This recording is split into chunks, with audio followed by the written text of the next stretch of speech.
What's up, everybody? It's Too Generic. We're back at it again. Happy St. Patrick's Day from your boy Cam And and your Rich, boy and your main man Rich. Happy St. Patty's Day. happy St. Patty's Day. I actually forgot it was today. Yep, it's I St. just realized. Patrick's Day today. It's a great day. I brought a little proper 12. You still have that? No, you think this is the same bottle from the night that he lost to Khabib? I remember Do you that. really think this is the same bottle from the Khabib fight?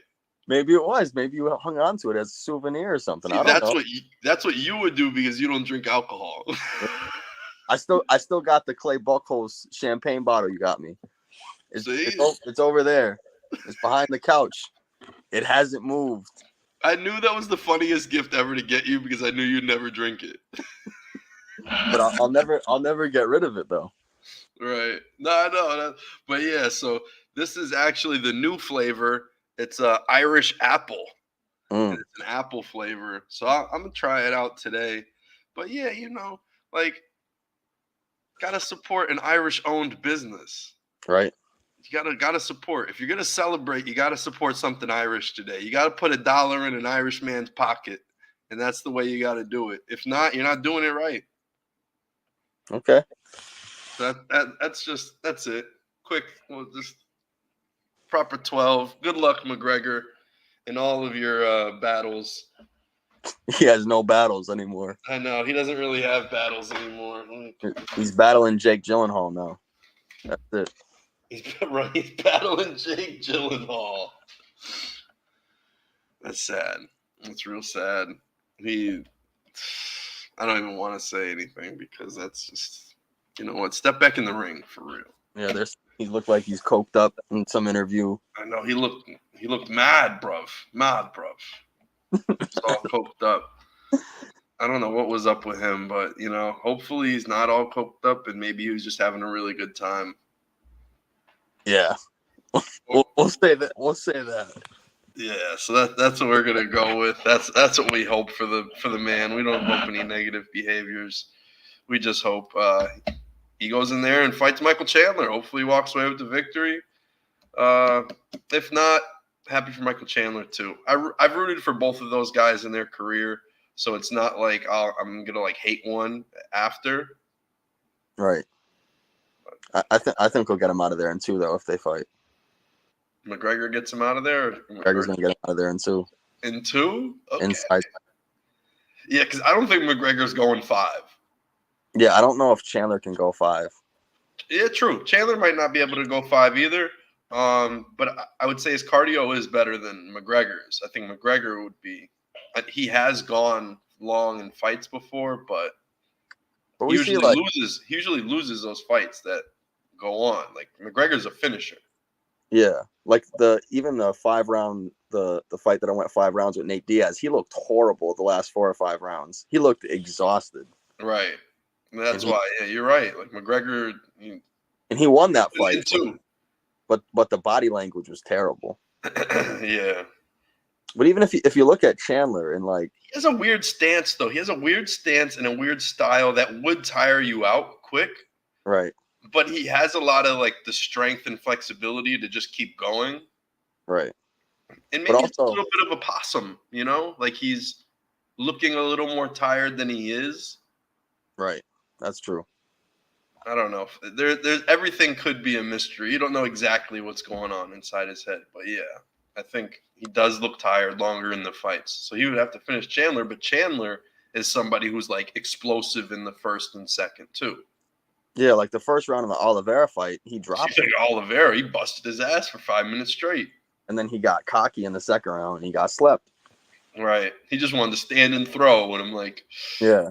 And even the Gaethje fight, I thought the Gaethje fight, the first round was his, and then the second and third, it was Gaethje's. True. He was just pretty much a punching bag. He was letting him punch him pretty much. He kept his arms down and everything. He was fighting he was fighting like an idiot. I don't know what he was doing. Well, that's the thing. You have 2 explosive athletes like McGregor and Chandler, which is very uncommon to have quick twitch guys like this, Yeah, I don't see that fight lasting. It's like They're like Christian McCaffrey. They're just like a one of a kind, quick twitch white, Right. like these bursty athletes. And there's no real script for them. Like they got one round, they got 1 or 2 rounds. That's it. You go all in, and you win or lose. And that's been McGregor's whole thing forever. Has just been being faster than everybody, being longer than everybody, and just being able to like abuse it quick. Use those advantages, use those tools, take you out. It's not a point you out system. Like that's never been McGregor's style is points. So it's just fun that he really just goes for the kill, goes all in. And I think Michael Chandler kind of goes for the same, but he has had a lot of 5-round wars, but they've been against like real guys. Like Right. Eddie Alvarez is like a guy like he went the distance with. That was at Bellator, right? Yeah, that was in Bellator. But that's the thing is that's Eddie Alvarez, and we already know McGregor fought him and took his belt. And slept him. That might have been his best performance, McGregor's. Yeah.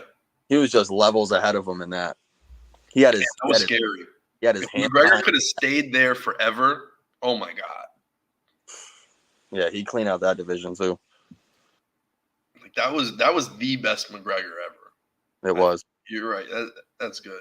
Eddie Alvarez against him was probably the best night.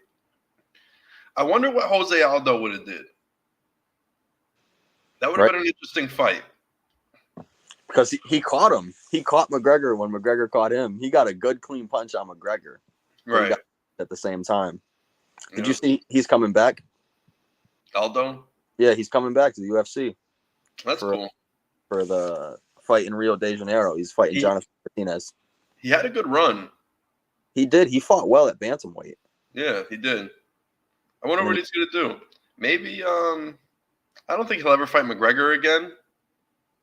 Because I think McGregor's too big now. Yeah, McGregor can't do those weight cuts. He was having a lot of trouble cutting down the 145 for featherweight. Yep, had to go to 150 and 155. But, yeah, I do wonder that. Because McGregor's got to fight somebody when he comes back. And I don't know, this Chandler thing just feels so weird. It feels like it's just been extended for over a year. So why is that? It's just something feels off with it. But we could jump to the UFC fighting fight night. I was going to say fighting night. Yep. Either way. All right. Everyone's fighting on that night. Yep. So there wasn't too many big fights. The OSP fight. The OSP fight was cool. Yeah. He was piecing him up. I don't know how to say this guy's name. Kennedy and Chuck. Yeah. But he was piecing him up. Yeah. He was bringing back the old OSP. And then the Brian Battle fight, I thought Brian Battle won the first round, and then he poked the guy in the eye, and they got into a fight and the whole thing. So that was kind of a disappointment. And then the Tai Tuivasa and Tabora fight, Tuivasa got off to a good start. He hit him with an elbow, and then Tabora was bleeding, and then Tabora eventually got the takedown and then submitted him late in the first round. And Tuivasa's lost 4 straight. And he seemed like he had a lot of hype around him after he had that Derek Lewis, quote unquote, knockout. Yeah. Yeah. So, but since then, he's lost 4 straight. And then, but he moved up because he was moving up really. I think he was number 3 in the heavyweight rankings. And since then, he's dropped 4 straight, and he's been finished in 4 straight. Yeah. I think he died 3 rounds in 4 straight fights now. So I don't know. He's a brawler. I don't think he ever really had like a black belt to name. Right. He was just this brawler, and he just had a lot of athleticism and talent and power and luck. And it all kind of combines to make what Tai Tuivasa is. And this is just what's going to happen. He caught a couple guys. He caught a couple guys every single time. Think about when he actually knocked guys out. All luck. Derek Lewis, he didn't even touch him and knocked him out. He's that strong. He didn't even touch him and knocked him out. The wind of his punch can knock you out. That's how strong Tai Tuivasa is. Also, luck. The other one, Greg Hardy. He damn near got slept, stumbled back, and literally like woke up and threw a punch. But maybe maybe he was playing possum a little bit too. A little bit of Maybe possum, but half and half. he definitely got rocked. There He was did. momentum, the way his body moved and the way he had to step back. That was indication of actually being hit. Yeah. Whether he was, hurt or not, he got hit pretty hard, stumbled. Greg Hardy felt overly confident, goes forward with his hands down, bobbing the wrong way, and goes bing right into the punch. So That was, like some of it does feel a little lucky. but now you see guys with higher skills that he's gone up in the last 4 fights he's fought. Cyril Gane, Sergey Pavlovich, Alexander Volkov, and now Marcin Tabora, who are all in the top 10. Or Gane's whatever he is, he's top, whatever he's ranked, top 3. Mhm. And then Sergey Pavlovich, he just fought for the interim heavyweight belt. So now he goes up against this higher level of competition, and he hasn't been able to keep up. Right. And because that's why the heavyweights are the least talented pool in all of UFC fighters. It's the heavyweights, for the most part. It's just what it is. Because you just got guys swinging for the fences. A lot of guys the fences. Yep, just power hitters for the most part. But then there's a top echelon. But for the most part, it's just all power hitters. But you see the guys who have won the belt. They have the most talent. They can Right. they can strike, they can hit you with leg kicks. They can do whatever. Like if you look at Stipe Miocic, Daniel Cormier, now John Jones. Even though he's had only one fight at heavyweight, you saw how easy he made it look. Right. Fight as well. Well, yeah. I mean, Stipe doesn't really have the physical tools that you know what I'm saying? Right. That everyone else does, and he's winning. It's because he's in heavyweight. He has the fundamentals, and he has everything that you really need besides these great physical gifts and the athleticism.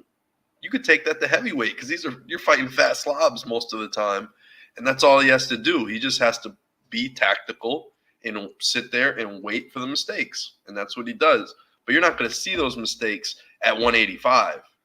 Those guys are lean, trim, and focused, Right. You go to a heavyweight fight, everybody's jiggling, jumping into the cage.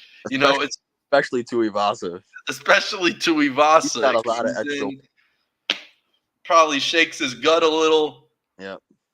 It's just that's just what the division is. And you also got to take it for what it is. Like, they don't have to cut for fights.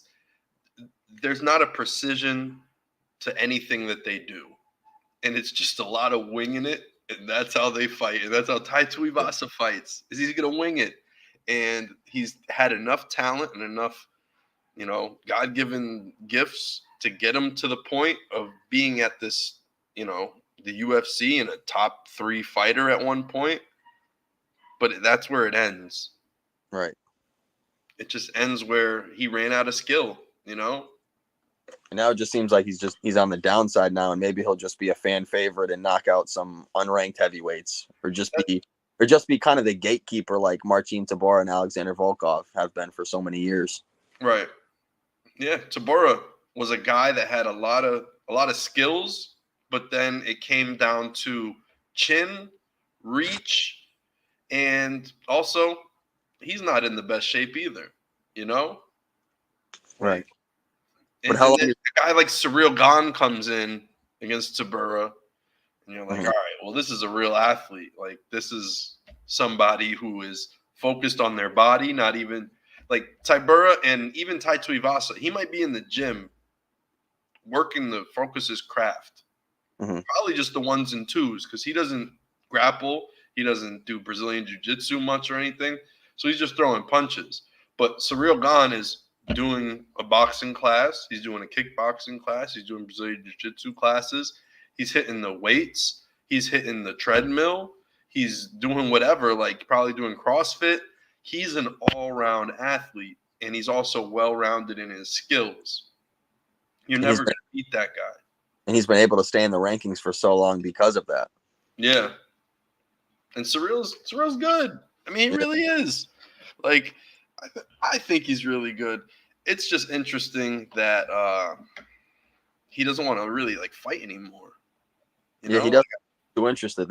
He said he doesn't even fight until there's a camp, until there's a fight.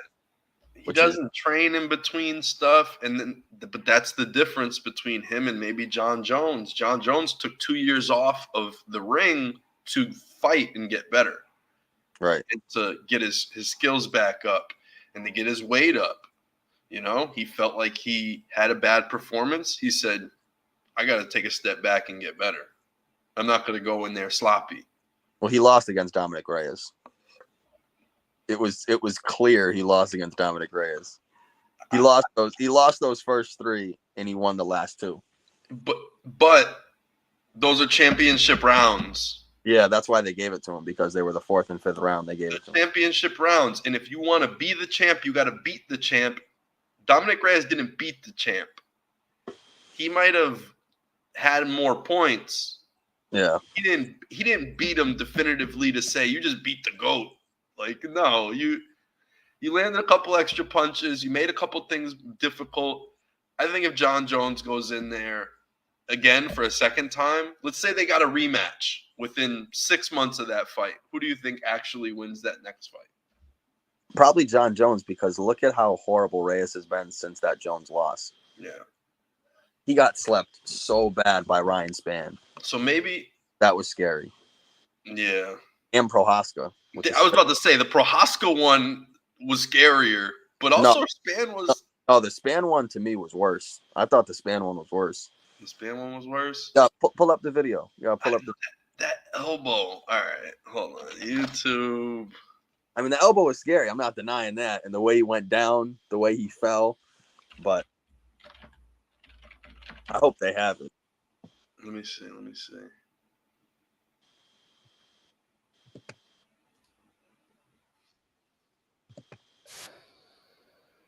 Yeah, that was his last fight. That was November 12th, 2022. And then he said he's going to retire because he's got too many concussions, right? And like head damage.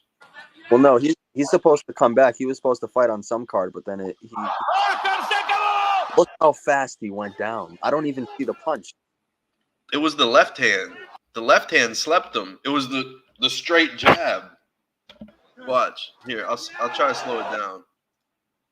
You can see it, right? I couldn't see it at first. It was so fast. Playback speed. Here, we'll play it at half speed. Watch his left hand. Watch his left hand come. Yeah. The jab slept him. God.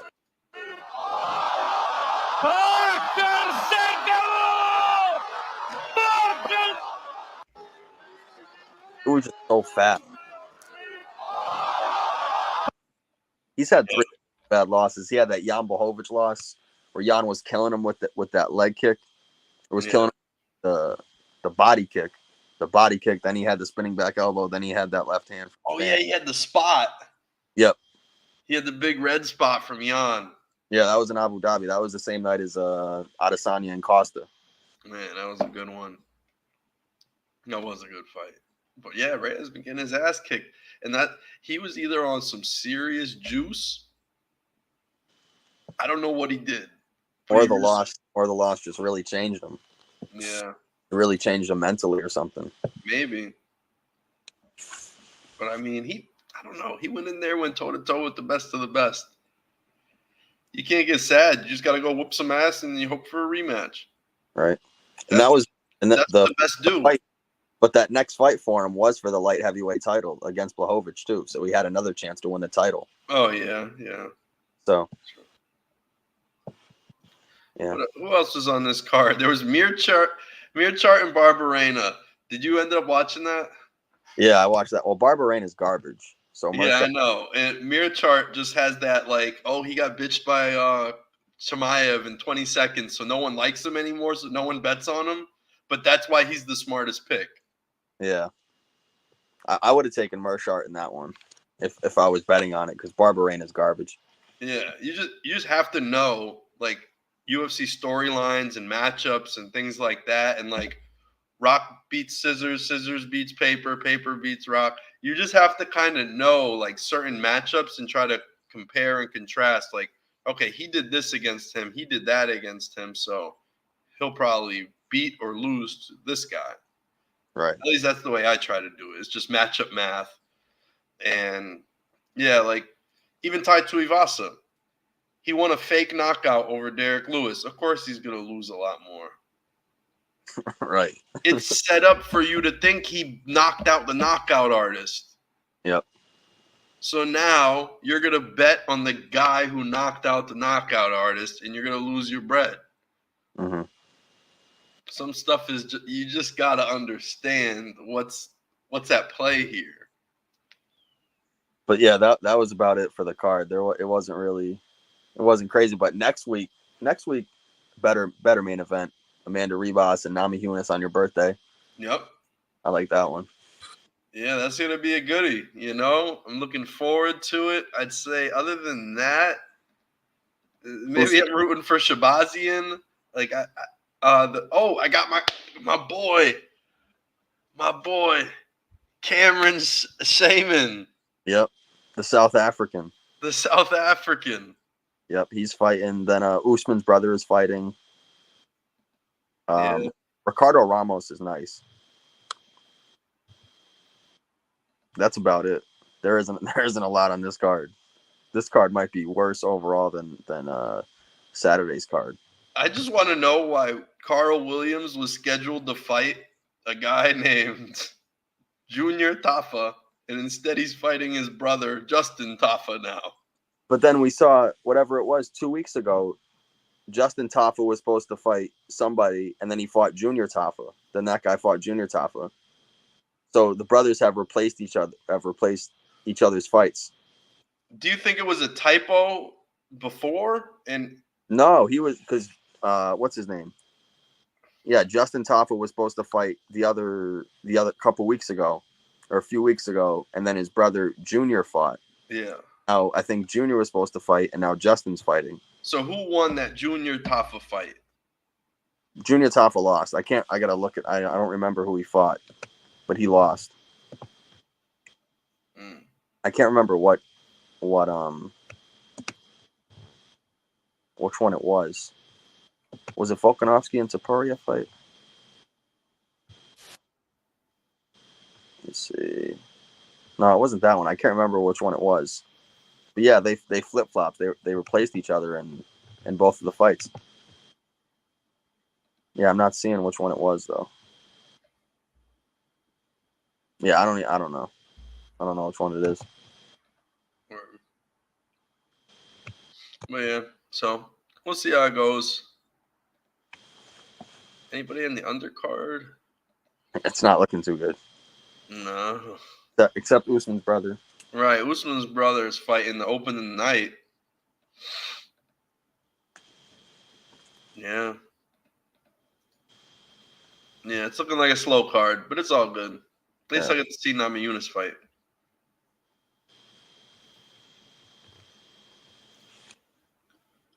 I can't believe she's only 12. She's only had 18 UFC or 18 professional fights.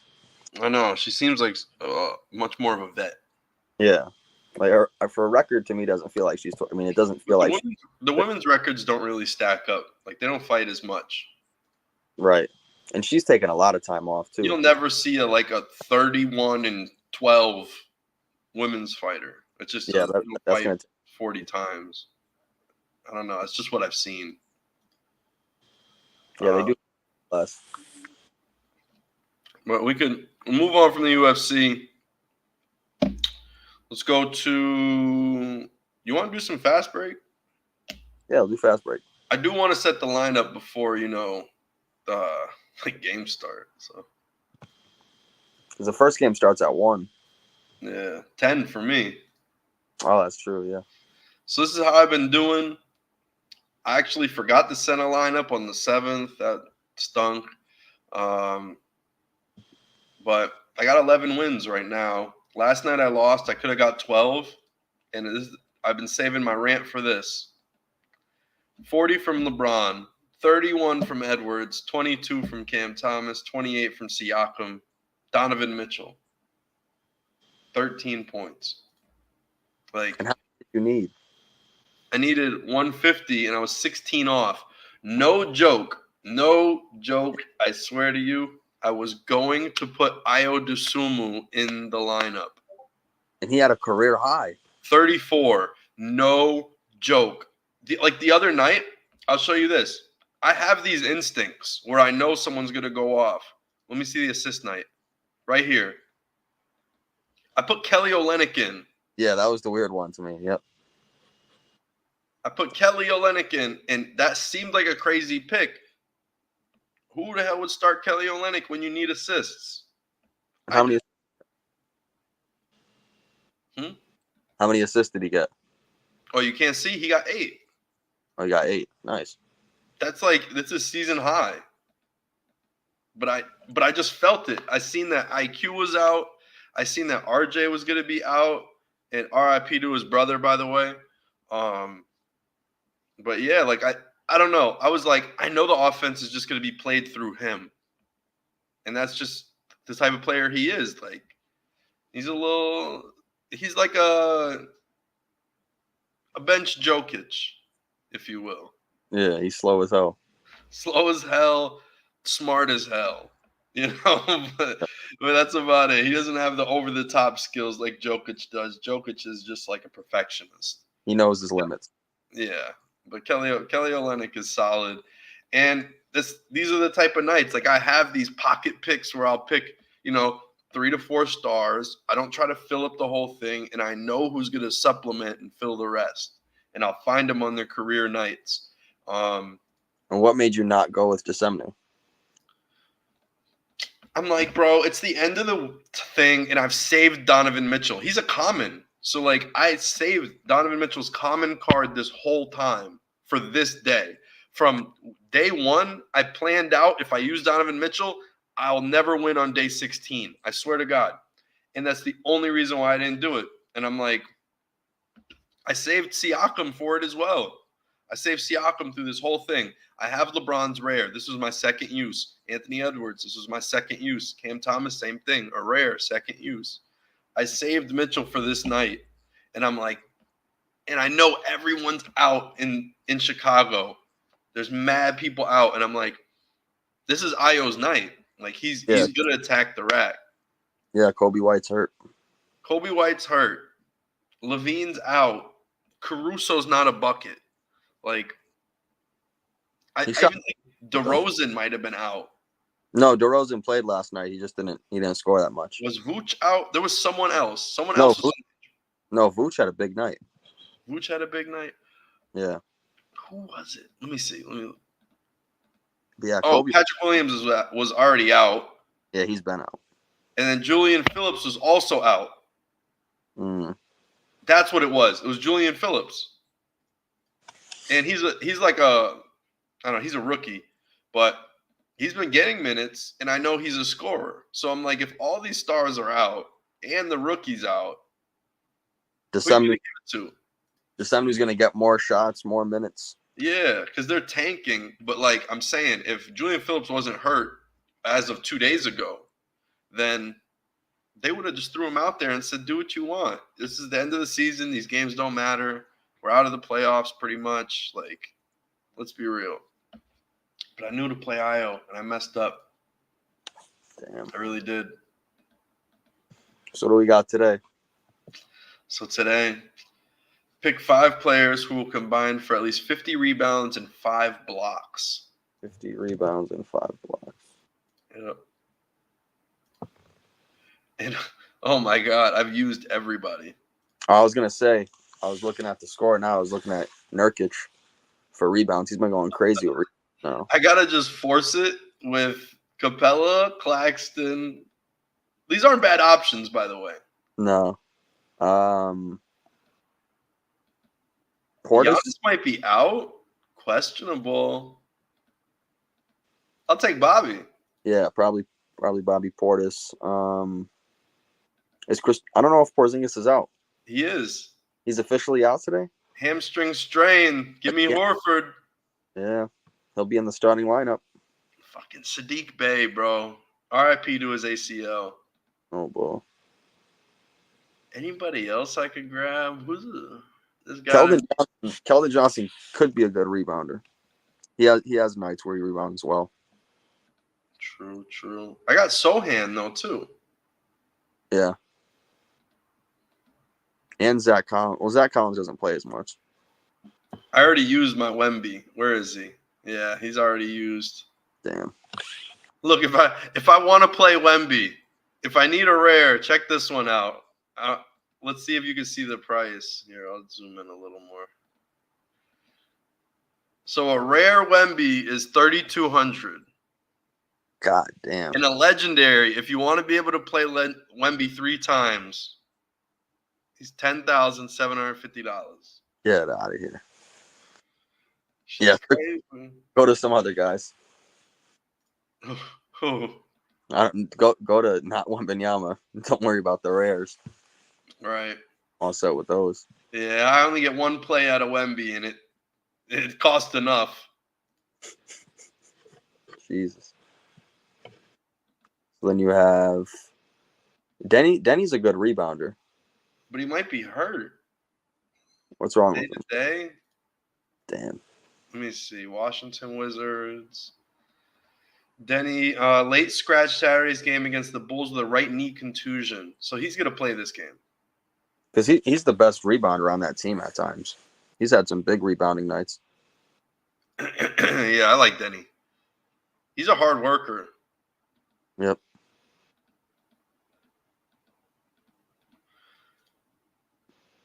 Throwing Ben Simmons. He's out. the rest of the season. Yeah. Shoot. Keep scrolling. Who do I have for Raptors? Hold on. Since everyone's out. Use Olynyk again? Right? I got a rare Olynyk.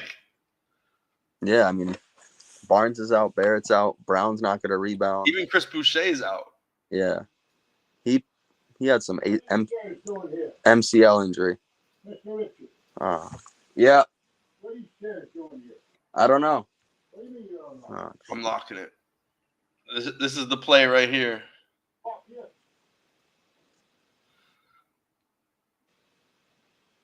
Yeah. So this win doesn't even matter. If I get 12, the week's over. So, you know what? I'm riding with Kelly Olynyk because he got me another win because of his 8 assists. Yeah, I'll take that. So we're going with this lineup. It's scraps. This is all we got left. Bobby Portis, bring us home, man. Bring us home. How many blocks you need? 5? 5. That and 50 boards. So I need 10 rebounds and 1 block from everybody. The block should be easy. You would think, because I think Capella, Horford, and Claxton can take care of that. Right. I think they'll get, at least 2. Bobby, he's not a shot blocker, and Olynyk might. He's got quick hands, but yeah. See, this is the. Let me see. I'll show you the Kelly Olynyk rare that I have. Kelly Olynyk is crazy. I didn't know he's got this much moments. All right, so this is the one I have. Actually, I should probably show you. Oh wait, I got this one too. I got the Kelly Olynyk for the Celtics throwback for his rookie year. There's only 250 of them. I can't believe he's been in the league for that long. I know, right? And Mason Plumlee with the spin. I've seen his whole career. That's crazy to me. We have, yeah. Was that Phil Pressey? Yeah, I think that was Pressey. Here, I'll replay it. I think it was Phil Pressey with the wristbands. There's Sullinger. Yeah, it was Pressey. I think that's Phil Pressey. Yep. Yeah. Wow. And we get a little Sullinger in the clip too. I love that. Yeah, that's cool. Yeah. So we got that one. That's Canadian bird right there. Right? The Canadian bird. The finals. All right. So this is the one. So this is what I have this entire set. I have one of each. So I got LeBron's. Catches a little pocket pass down the middle. Mm-hmm. Ironically, Kelly Olynyk getting blamed by Butler. Watch right here, look. Look at Butler. Look at him. Yeah. Say, yo, how'd you let that pass? So then this one's Jimmy Butler's from like that triple-double night, I think. This is the night he must have fried him. Yeah, 35, 12, and 11. Yeah, he had 2 really good games in those finals. 2 masterpieces, as Mike Breen called it. Yeah. Yep. Mm. It's just so funny to look back and like see this, you know? Yeah. This was the bubble year. Dwight Howard. That's who the Lakers need right now. They need it. They need another big man. Yeah, they do. You know what's funny about it is they're trying to. You know who's going to win Defensive Player of the Year is Anthony Davis. At the same time as they need a big man. Right. So what are we Because doing? he is their defense. Yeah. He is their defense. Because Jackson Hayes can't do it. No, not at all. And Christian Wood's kind of like, he's more a 4. He's more of a power forward. And he's out anyway. Iguodala's got to play in here. Which one is a little dime? Goran Dragic was really good in the bubble, too. Yeah, he's got a moment here, too. Yeah, he was great in the bubble. Before he got hurt. Lefty. Love Goran Dragic. What's Dwight's? Oh, it's a dime. Trash. It's just a little dump off dime to Davis. But hey, no other big can do that. I can't see Jackson Hayes doing it. We don't want a Dwight Howard assist. All right. Shit. I got a lot to say about Dwight. I'm not gonna say it.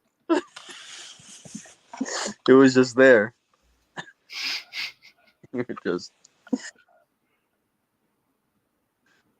All right, he grabs a big board on Braun and puts it back up. Yeah. That's what Ahmed was doing to you. Yep. He reached back for that one. Damn. That was a good board. But yeah, I got one of each of all of this, so it's a completed set. I know you don't really care too much about the Top Shot shit, but other than like fast break. But right here, like when I go to sets, it tells me I have 10 completed sets. And this is from the original series. S1 was the first year Top Shot came out. So it's just cool, you know, like this is the first championship year of Top Shot, and it's LeBron too. So I just think it's kind of historic. Like if I'm gonna collect Top Shot, I might as well have the first finals. Yeah, no, that's cool. And like LeBron and everybody, and it's in the bubble year. Yeah, I don't know. It was a different cool. Like even the thumbnail, look at it. It says "Leave Legacy." Right. Let's see. I'll blow it up so you can see it a little bit better. And it was a different kind of finals too, a one we've never seen before. Yeah. See, "Leave Legacy," and he's just dunking right there. Mm. And like the jerseys says Black Lives Matter. LeBron didn't want to make that statement. He just wanted to have his last name. But, you know, we got Kendrick Nunn advocating. Yep. We got Myers Leonard advocating. Yeah, we do. And oh yeah, I wanted to let you know where am I? Oh, I wasn't sharing the right tab. I always forget I have to switch the tab thing over up top. My bad. Okay. But we are we're at a crazy number now. Oh boy, 700? 712. 712. 712. You were over 700 last week, right? Yeah, I was at like 701. And here, why not? For the thrill.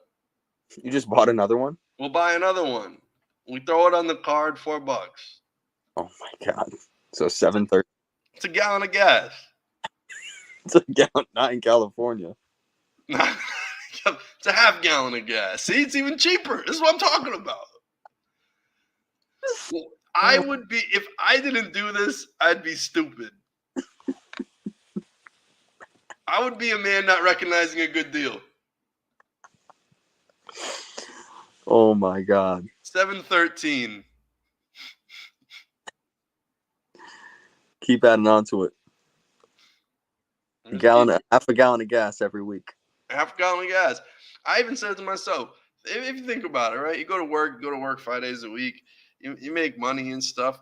What would $5 a day be? If I bought one Cam Thomas rookie card every day for the rest of my life, what would it be? It wouldn't be that bad, right?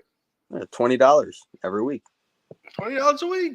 If you do it 5 times, yeah. If you do it You 5 do times, like 5 times, 20, $25 a week. If it's $4 or $5, right?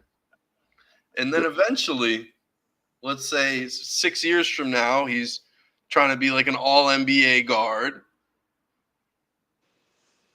You Could be know, worse. Could be maybe. worse. And then by then, I own like 2,000 of them. And then everyone's like, "Yo, Cam Thomas, And you'll have his rookie card." and you'll have some mansion. And I'll have a mansion where all of my cards just are displayed nicely. I'll have TVs on every wall. Yep. And I'll probably have like 10 of them left after I sell them all for the mansion and the TVs. Yep. But then I'll just have those, maybe my original 10 just up on the walls. It'd be real nice. You'll be laughing at everybody. Yeah, that's why I'm keeping the walls blank in my apartment right now. I'm just waiting. Just waiting for Cam Thomas. I'm waiting for Cam Thomas to just go off, make all NBA, be the next Steph Curry, and yeah, mansions, baby. Well, he's taking that step. Certainly took that step this season. Yeah, like if I look at this. Here, share this tab instead. There you go. Zoom in a little bit. Doubled his points this season. But look, he came back from being hurt ankle, comes back, drops 31 in 30 minutes, 30 in 30 minutes. Here we go, 21 and 39. He played the most here. It was a little more stretched out. He played longer minutes and shot less. So maybe that was something with Coach Vaughn. They were working on something. Not with Vaughn. He's gone. He's gone. He's working with Ali with something, and who knows? But, he's still producing. He's still doing well. I'm seeing Mikal Bridges struggle. I think he's given up. Like, on this season. The last month and a half has been rough for him. It's been terrible. Then we could go to, like, Mikal Bridges stats. But his body language is terrible. Like, he has one of these nights when Cam Thomas isn't there, but then that's against the Hawks with nobody. Yeah, so he should have. Somebody had to go off. Somebody had to go off. They got rid of Dinwiddie. Like, nobody could go off on that team but him. It's designed to be like that, and he still doesn't even go off like that. Same with 14 points, 15, 13, 19. Cam Thomas comes back, and he actually plays better. It takes pressure off of him. It gets him open. Yep. And then here, Magic, 17 points, 1 for 2 from 3. Like, you're a star player. You are the volume scorer, volume shooter. Why are you taking 2 threes and 8 shots in total against the Pacers that don't play any defense? Like, he just hasn't even shown anything. In that Magic game that he had 17, he had like 9 points, maybe. And then the last couple minutes, he gets like a putback where Cam Thomas got fouled and they didn't blow the whistle. And he gets like some easy putback. And then he hit like a 3 that when they were down big and he was wide open. It was just like they didn't even guard it. No one went out to contest it. And he just hit it and it didn't mean anything. Padding his stats. Like at the end, it was like a stat padding 3. They weren't coming back. It wasn't a good situation. So I don't know. I just see this like 4 points against the Magic here, 17 here, and he did that in 60 minutes. 60 minutes in 2 games. It took him for 21 points, and Cam Thomas did it in 1 game. Had 21 against the Magic. I don't know. I just think Mikal Bridges needs a reevaluation on maybe himself and also maybe how the league sees him, because I know I wouldn't see him as anything past a third wheel. He's not even Chris Middleton, because Chris Middleton has more playmaking. And he's a better defender. He's a better defender. Chris Middleton tries. The one thing Chris Middleton doesn't have is the physical tools. The one thing he does is he uses his physicality. Like that's a big difference from being your physicality and your physical God-given gifts. Mhm. There's a saying in football: looks like Tarzan, plays like Jane. A little sexist. Just we'll say that just to clear the air. But if you know Tarzan, man of the jungle, raised by gorillas, he's supposed to be strong and tough and fearless and everything, live out in nature. And then Jane is like this darling who gets caught in the jungle and she's on some excursion, but it's meant to say like you might look like you've been raised in the jungle. You might look built, you might look strong, but you ain't from the jungle, brother. Yeah, Michael is Jane. Mikhail is Jane. Michael is Jane. Mikhail is Jane, and that's just what it is. Like it just happens like that. There's guys who come into the NFL who are crazy at the combine, throw up the weight 42 times, and you're like, a linebacker just put up 42 times on the bench, and oh my god, yeah, the guy's a power lifter. He's not a football player, you Or know. the So 40 when yard. it comes down to actually doing the football things, he doesn't do them. Right.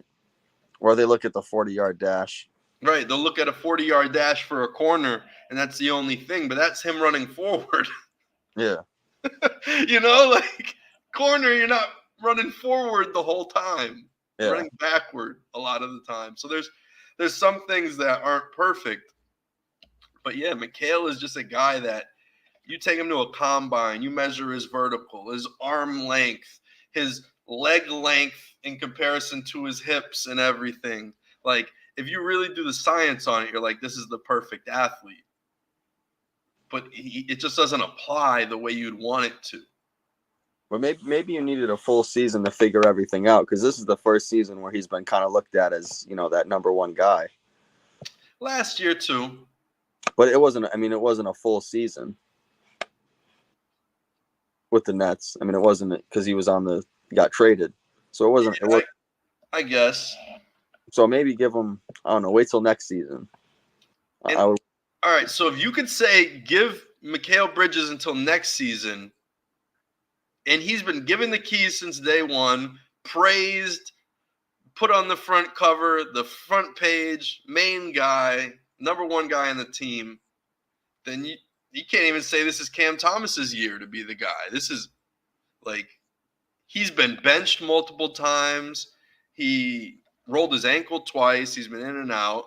So like if we can't even give this guy a judgment right now and he's averaging 21, 22 points a game and averaging more than Mikal, who has the green light and the go-ahead and the praise, and there's no pressure on him or anything. Like, I don't know.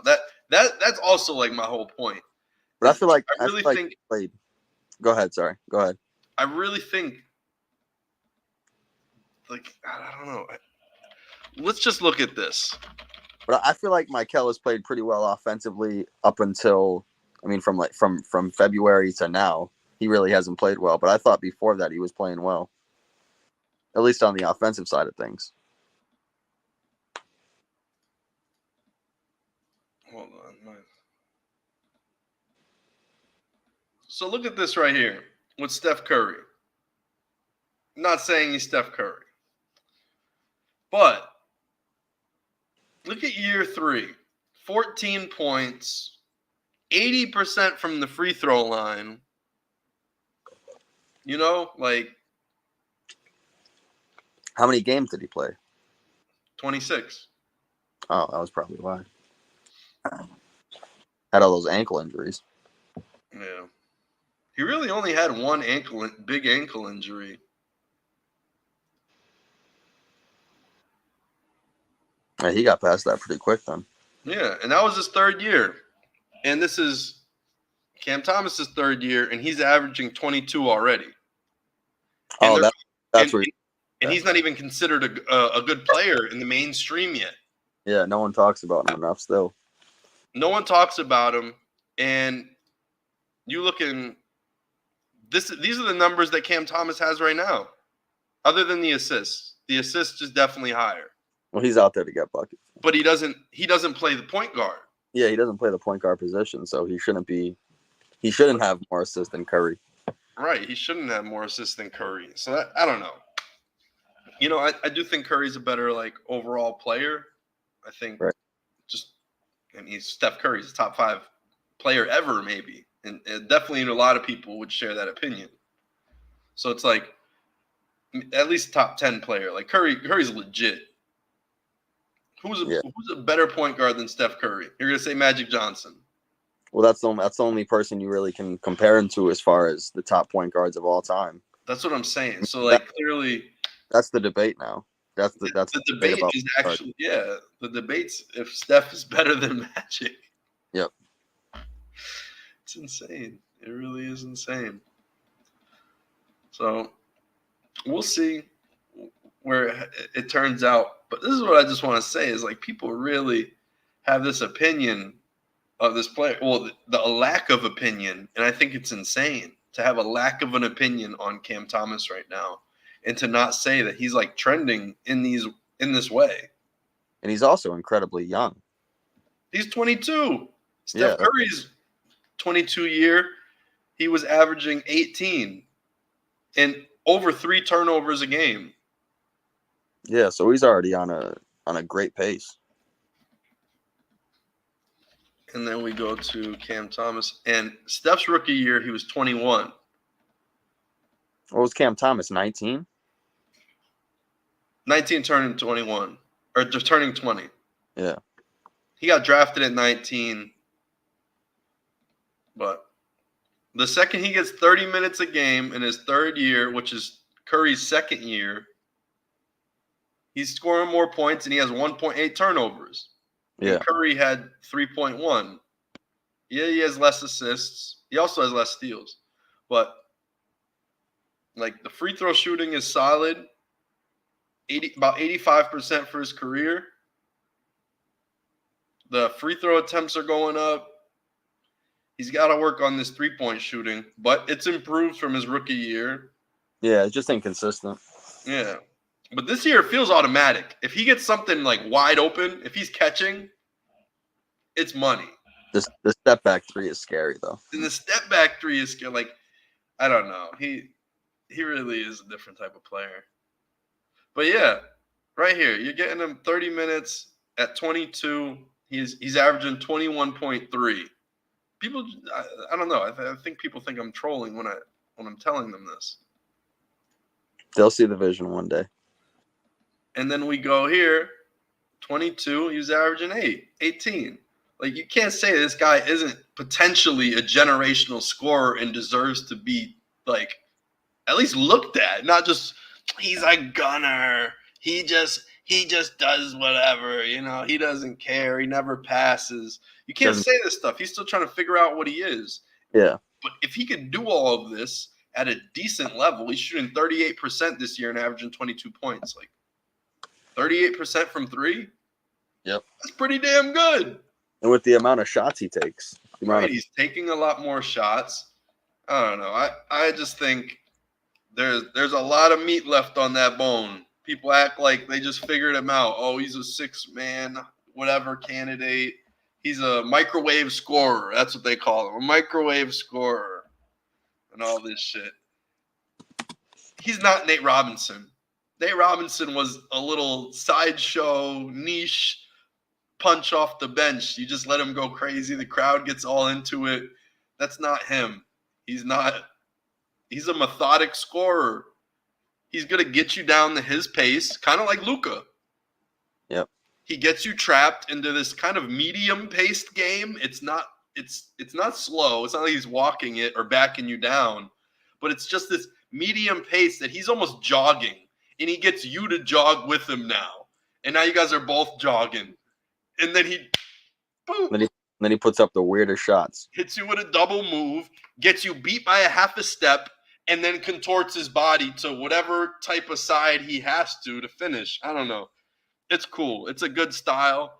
I think I've seen it be successful before in the past. There's a lot of guys. You could say like a Bradley Beal has been a mid-range killer and has beat people like this. And I mean, if his ceiling's Bradley Beal, is that too bad? The guy got 2 max contracts, averaged 30, was in an MVP discussion in one season where he averaged like 30 points, 6 assists a game. He was killing it when they gave him the rock and John Wall wasn't there anymore. And Westbrook wasn't really there anymore either, I don't think. It was like that gap year. Mm-hmm. And I mean, if that's the worst thing that ever, I mean, the best thing or worst, whatever it is, like that's not bad.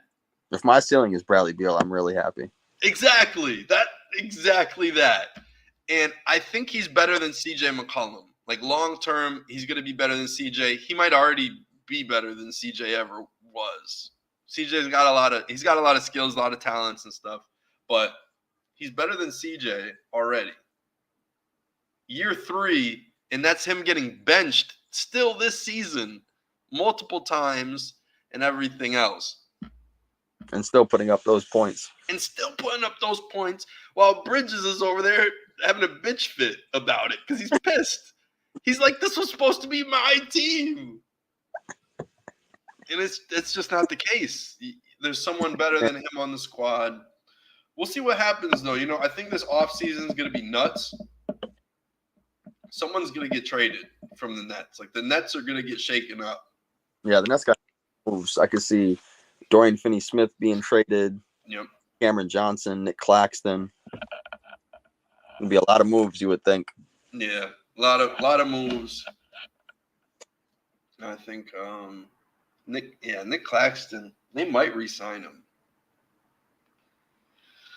Good luck. Good luck. He's like a more coordinated John Henson. John Henson's a legend. I think John Henson may have been more coordinated. No. Are we gonna forget John Henson's hook shot? But I'm saying Claxton's hook shot's better. We're not gonna forget. You seem to forget the John Henson hook shot. The hook shot. You know what? His hook shot used to forget the rim.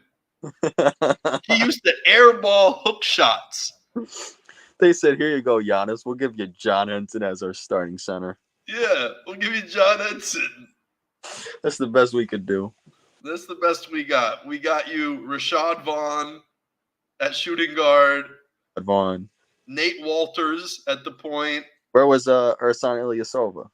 No, I'm talking about these are the guys they drafted to be with Giannis. Yeah. Ersan was there before.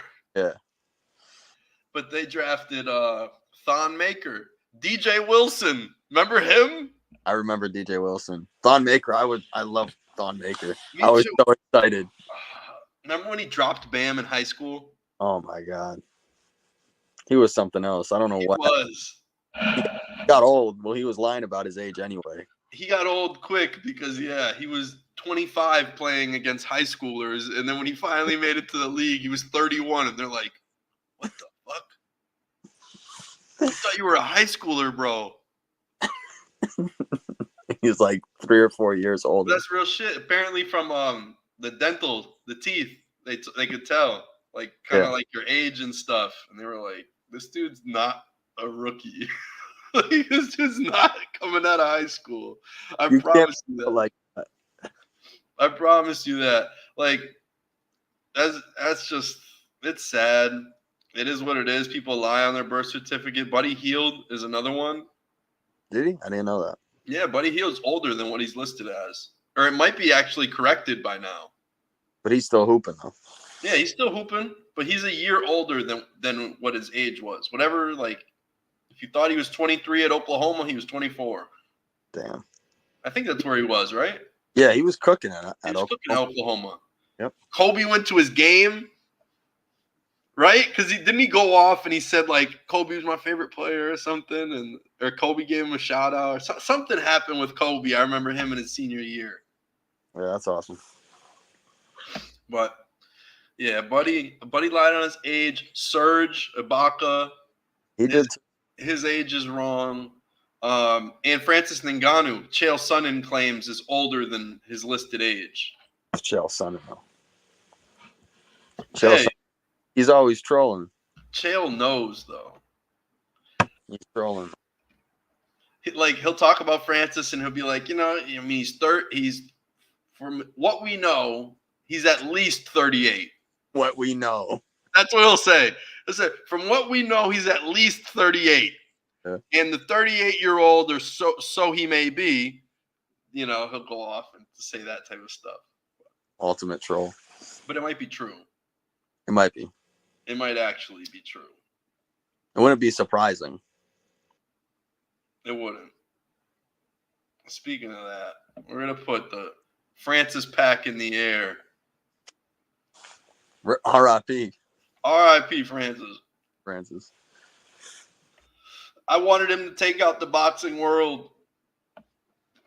I was so hopeful. I wanted him to go in there and knock out Joshua and then get a rematch against Fury and then have everyone pissed in the world that this guy just came through and knocked out the best guys. Especially Dana White. And Anthony Joshua was like, nah, fam. Nah. Had high hopes, man. I really did. Had real high hopes, and you let me down. And he went down like a sack of potatoes, and there was that weird angle where it looks like he missed one of the punches. Yeah. The last punch he didn't miss, though. Yeah. The last punch definitely connected. Was that the first drop was a fraud? That's what the punch was? No, because he got dropped. He got dropped once in the first round, and then I think again in the second round. Because he got knocked down, I think, on a jab. I think that was the one they were talking about. I forget if that was the first round or the second round. But they were saying that it wasn't a real the punch didn't even connect. I thought it did. From different angles, but from that one angle from the guy that was recording from the side. Yeah, it was kind of a bad angle though. It looked like it grazed the side of his hand, if anything. Yeah, but who knows? Who knows how strong Jamal Hill, another funny knockout that we didn't mention. Jamal Hill knocking out the tall fuck. What's his name? Johnny Walker. He did a salute. He did a salute while he was going down. That's how you know that was for the company. That was so cool. He got punched right here. Yep. That made no sense to get slept the way he did. I know. Company man, Johnny Walker. Yep. And Hill got his title shot. Mm-hmm. But that's how you set up a paper champion. Stay woke. Stay woke. For real. Because you talk to Johnny Walker and they're like, yo, do you want to go fight John Jones? And he's like, no. So here, I'm going to pay you an extra $50K under the table. Have Jamal Hill sleep your shit. Stop it. Have him sleep your shit. And then we'll have this guy that we could also just sell a new knockout. He'll get his ass whooped instead of you by John Jones. And Johnny Walker goes, yeah, that makes sense. And then he just... Not what happened. He goes down. Yo, that's crazy. Fighters have been told to take a dive before, and you've seen how secretive Shaq was when they were like, oh, Shaq, how about them refs, about the Kings? You know what I'm saying? And he was like... That's the NBA, though. NBA is always Vegas. NBA is always Vegas, but I don't know. That's the one thing you got to question about the UFC. I mean, I think every sport, if gambling's in it, if there's other things to lose other than just those two guys in the ring, there's other things outside, factors that they're fighting for. I think something can interfere with that. Right. Something can become corrupt. So I don't know. It's only human nature, to be honest. Right. Like, there's a reason why there's prisons and jails, and people do bad things, courts, judges, lawyers. Yeah. It's designed that way. You know, people break rules, and when there's money on the line, people will break rules for anything. Right. So I don't know. I just always worry about it. Growing up, you and I being athletes growing up, you just want to like work hard and be good and be the best. And that's the way I still wish I seen sports. There just has the veil uncovered with the gambling and everything else. And I don't know. I just worry about it. Yeah. I just worry that we're not getting the purest sport. Some of it is more for entertainment value, storyline value. and things like that. Yeah, that's why we don't always get the best fights either. We just get the names. Like Cheeto. Yep. You don't think he could have beat Sean? No, not at all. I told you he didn't belong in that fight. I don't know them leg kicks. I think he could have chewed him up again. He didn't get him. Sean got after him first, but I could have started a conspiracy theory about this. Cheeto could have busted his ass. Nah. He got cut out. Nah, he definitely got beat. Yeah. But Cheeto's a warrior. He didn't give up. He just stayed in there, kept fighting. Eyes shut, still fighting. It was a good fight. It was. But I think, what's his name? Marab is going to fuck him up. O'Malley, you think? Mm-hmm. He was talking about Marab's marketing for the fight, and I like it. He said he's getting in Sean's head, and he's making the fight happen because he said he'll knock Sean out. It wasn't, and that's the thing is like, now people are like, you can't knock him out, but you want to see it, right? That could be a really boring fight. It could be, but also could be a mind game to Sean from Marab saying, I'm going to knock you out. And then he's going to think it's a stand-up fight, and Marab's just going to take him down on the ground as he usually does. Yeah, I don't think Sean just wrestle the hell out of him. Yeah, Sean's not worried about Marab's punching power. He's going to be working on takedown defense all camp. I actually think he shouldn't work on takedown defense all camp. It won't help him. Marab's that good? 4 weeks of practicing how to stop Marab, or Marab, who's been training for 20 years, how to be Marab. His gas tank is crazy, too. You're not going to learn how to outskill Marab in 4 weeks from a guy who has learned everything about what you're trying to do. He has better takedown defense than Sean does. You know what I'm saying? But no one can take him down. Right. That's just what I'm saying is Marab, you can't train against him. You got to sharpen your offense to outdo him. That's the only way you're going to beat him is more offense than him. You got to present something that he can't even try to tackle you. And Sean has that. He's got the reach, and he's got the jabs. He's got the power behind it. He's got that straight front kick where he's got the longest legs in the division. There's not much more. He has longer legs than Stipe. I was talking a little bit about that. Stipe doesn't have physical tools. Do you know that Cheeto Vera has longer legs than Stipe? No, I didn't know that. Yeah, that's a real fact. They measure from bottom of your foot to your to the hip and where your leg connects.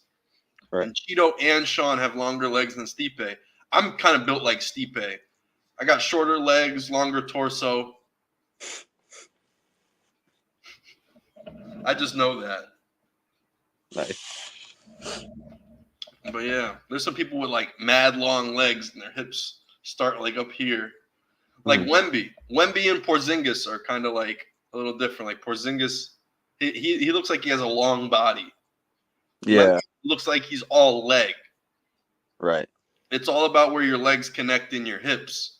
And yeah, like Wemby's hips are so high, his center of gravity is high, and Porzingis is lower. Things like that. You just notice. I don't know. Like, who's someone?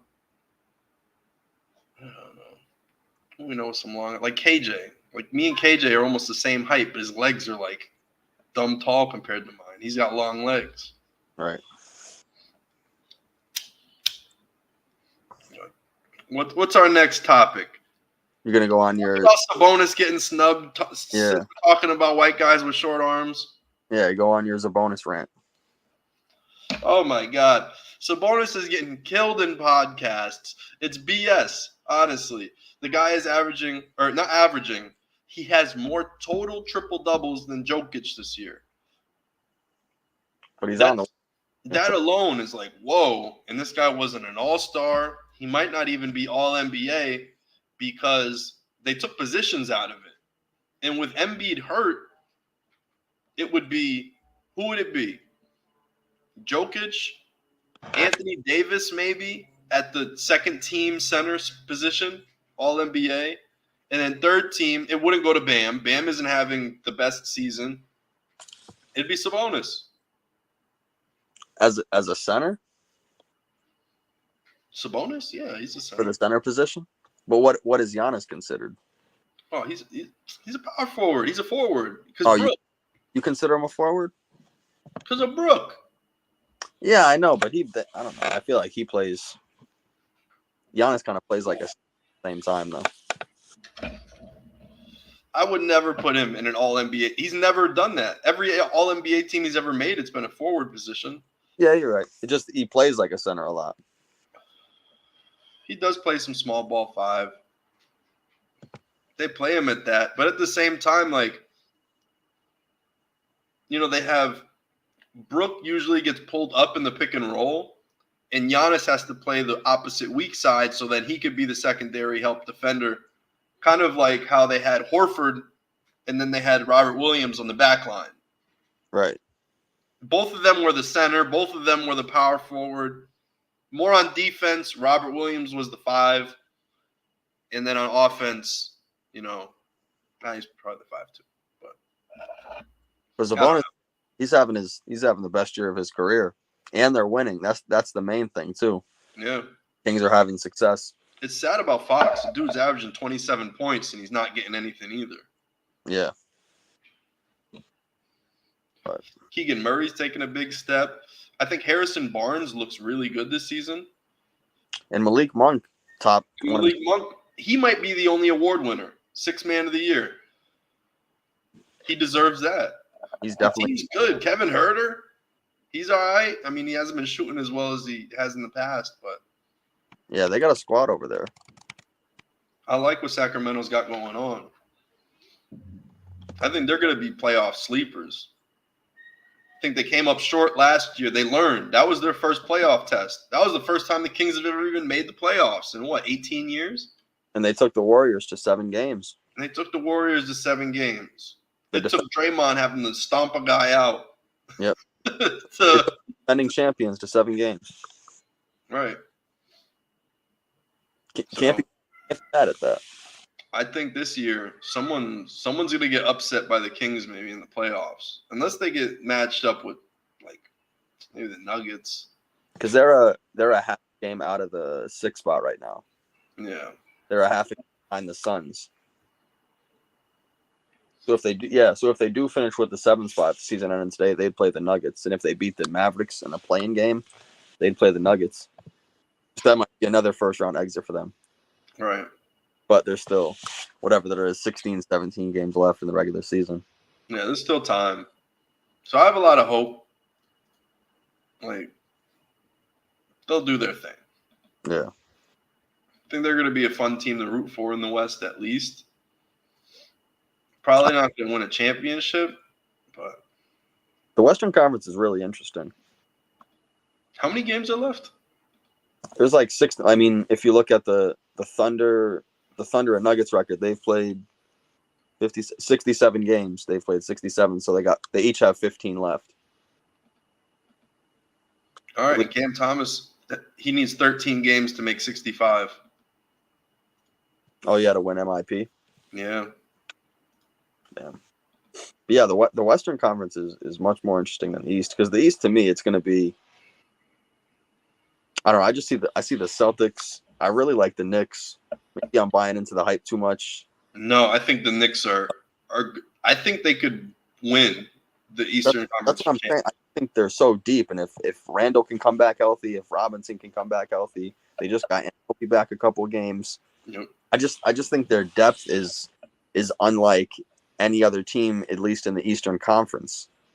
Yeah. I mean, if you look at the Cavaliers bench, the Cavs have a decent bench. They got a couple shooters off the bench in Sam Merrill and George Niang.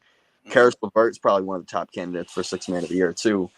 I don't think the Bucks really have a lot off the bench. The Celtics definitely don't. But the top 3 teams for me are the Celtics, Knicks, and the Heat. Because the Heat have not shown to me that they're gonna. I mean, we don't know anything until the playoffs with the Heat. So, I mean, it doesn't really mean this regular season thing. Scary Terry is a playoff performer. Because in Miami, they looked regular last year, and then they made it to the finals. Right. This year they have Hero. They still got Robinson. They got Jaime Jaquez, I mean, Jimmy Butler. yeah, I mean they look better. I think they almost have a better roster than last year. I mean, you lost It's a good squad. Gabe Vincent, you lost Max Strus, but you got Terry Rozier, who has played plenty of games in the postseason, had all that success with the Celtics, so he knows what it's like. Oh, No, I'm here. I'm here. oh, you're here. Okay, so I'm here. Hold on. My camera's just bugging out. yeah, so Rozier knows what it's like to play in the postseason. You have, Caleb Martin, still a solid player, and he could have won Eastern Conference Finals MVP last year. Duncan Robinson is playing a lot better this season than he did last season. Like you said, he got Jaime Jaquez, so you have another young, talented player. You're green now. I'm green and frozen. Yeah, you're a lime green. Oh my. Now it's nothing. How about this one? It says EOS webcam utility. Oh my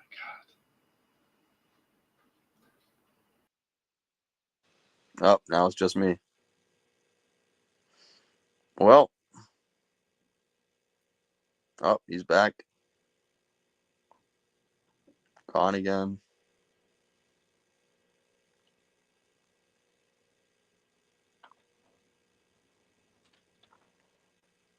Oh boy.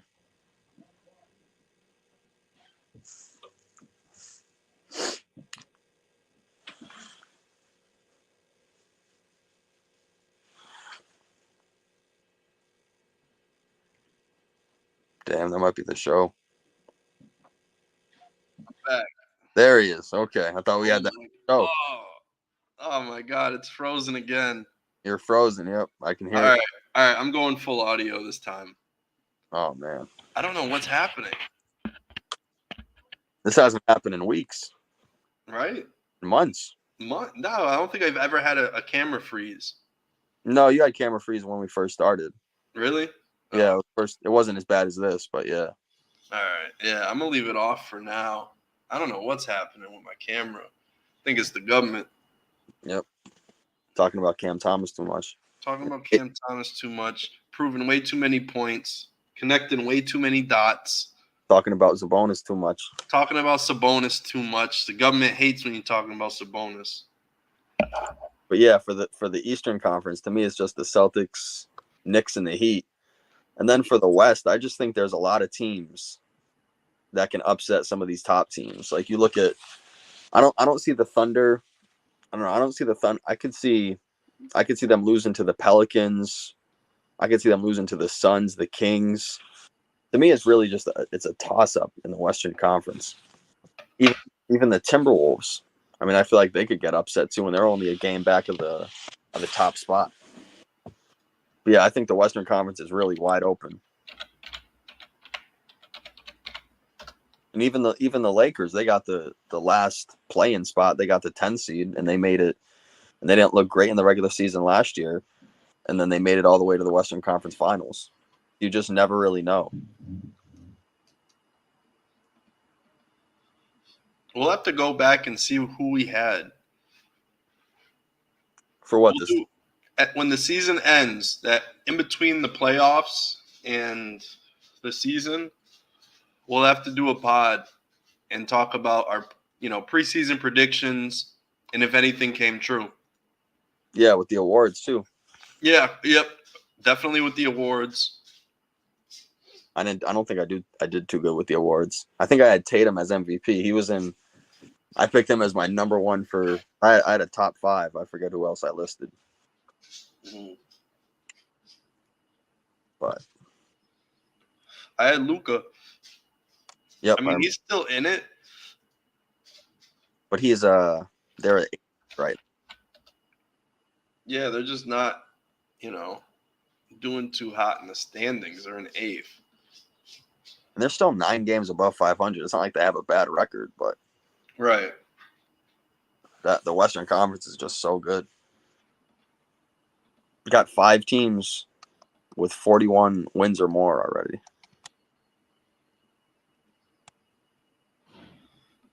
Jeez.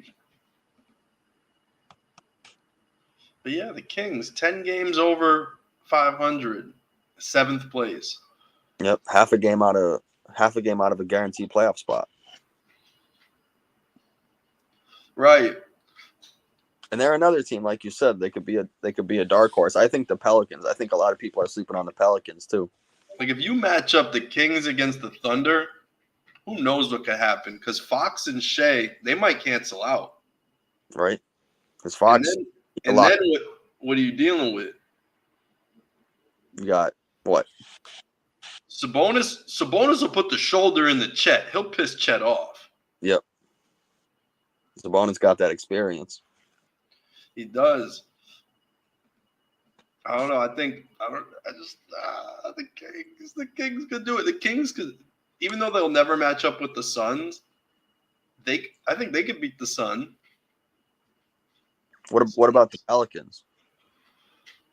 Pelicans are scary. They're young. That's what I mean. Like people. Zion did that interview where he tried to sound like a superhero. Yep. Did you hear that? Yeah. Yep. What can I get an impression of that from you? Do you remember what it was? No, I can't give an impression, but yeah, he thought he was that guy. I mean, he was that guy, but tell me that wasn't like he was trying to sound like Superman. Yeah, he sounded funny.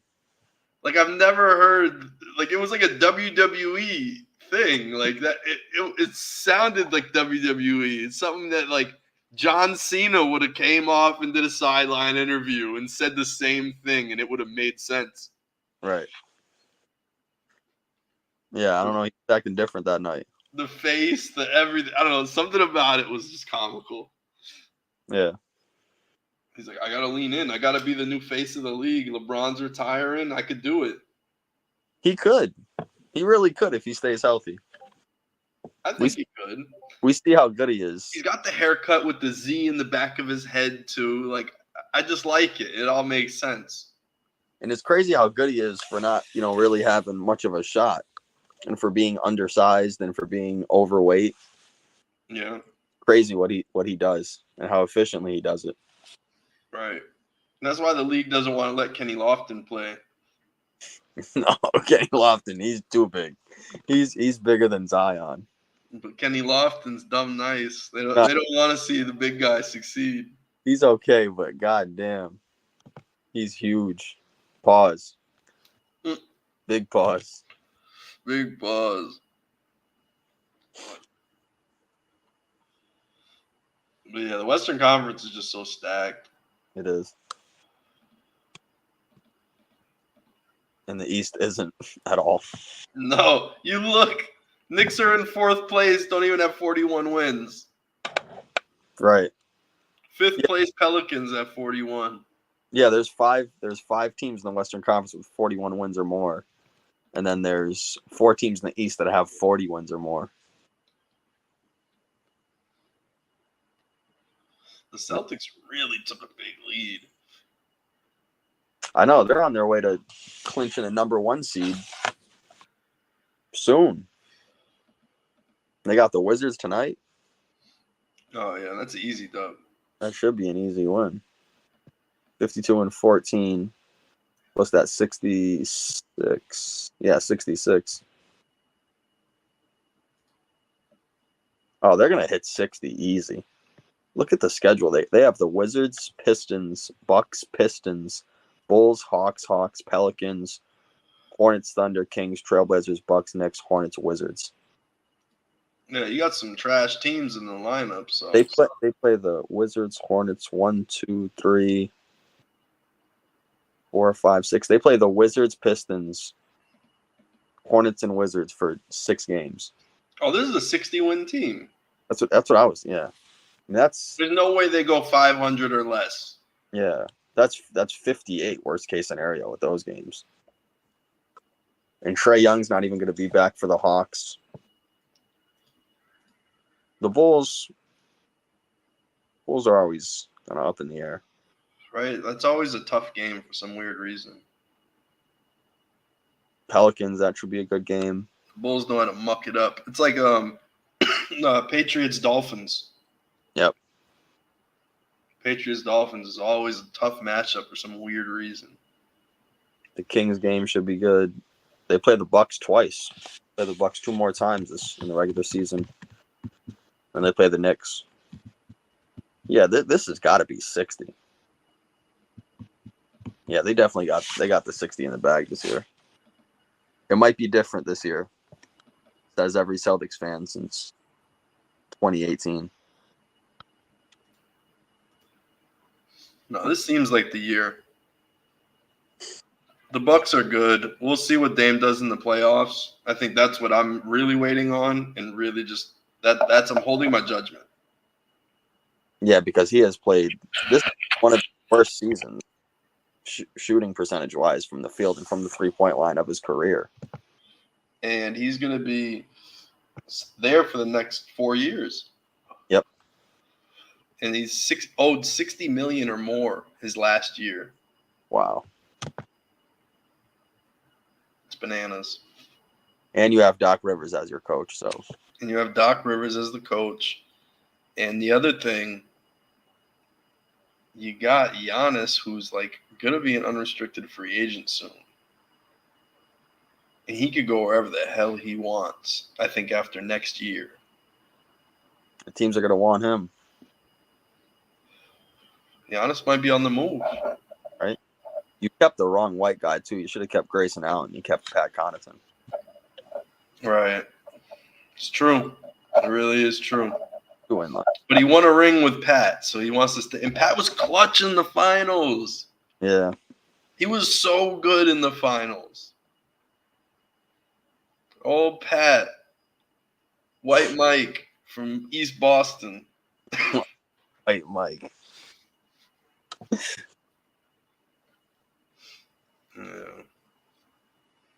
Shit. Then you got Dante. Dante's been doing his thing. Yep. I like what Dante's doing for the Knicks.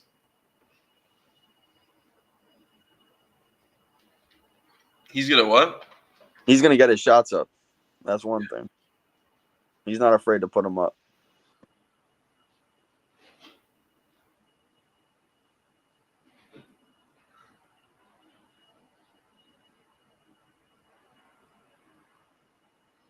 What else do we got?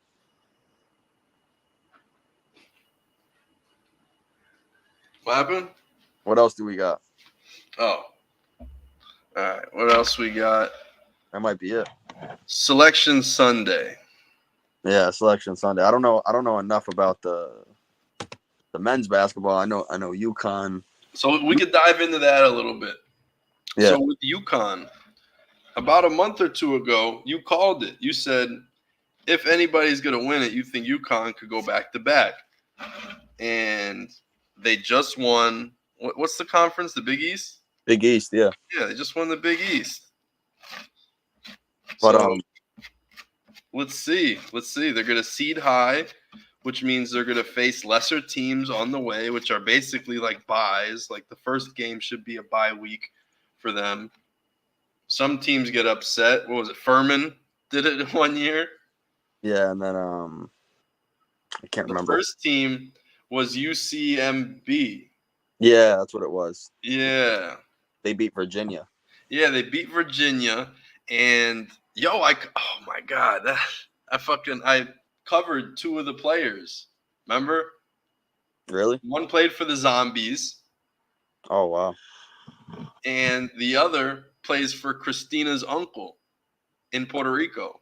Wow. So I got to talk to the owner of the team who he plays for, and he loves him. His name is KJ Maura, and he's a Puerto Rican dude, was on the team and was the point guard and was slicing up the Virginia defense. Damn. And now he plays for the Santeros. Yeah. The Aguada Santeros. So that's where he plays right now. He won a championship with the Santeros as well. They won in 2019. They had a pretty good team. I think Thomas Jefferson played for the team.